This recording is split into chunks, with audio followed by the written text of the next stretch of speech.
What if you're doing exactly what God asks you to do and you still have no idea if it's going anywhere? You might wonder, did you hear God wrong? But that's just what obedience feels like most of the time.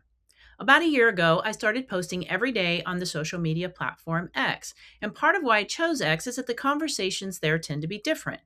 People wrestle with ideas, they debate current events, and they actually think out loud in a way that other platforms don't do. I came to X wanting to share the story of what God has done in my life and also maybe add some value for people struggling to do hard things. But what I didn't see coming was that showing up every single day and writing on X would rebuild a daily habit I haven't had in years.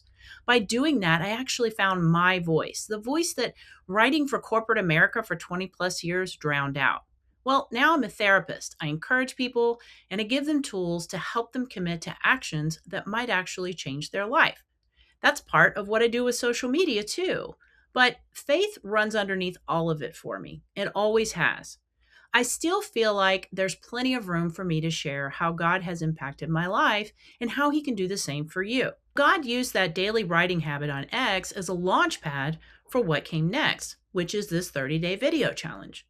A year ago, doing 20 videos in 30 days on YouTube would have been way too big a jump for me.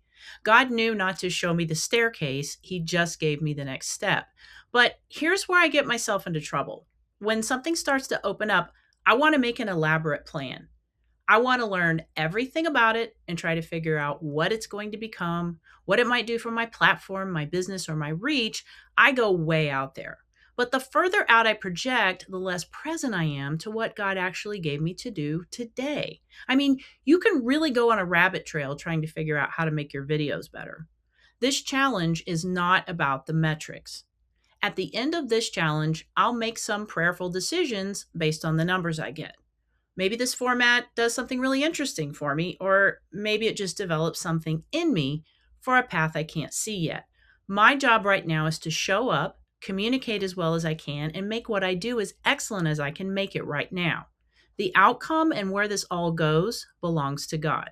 Psalm 119, 105 says, "Your word is a lamp to my feet and a light to my path." We quote that scripture a lot, but it can be genuinely hard to live. A lamp only shows you so much.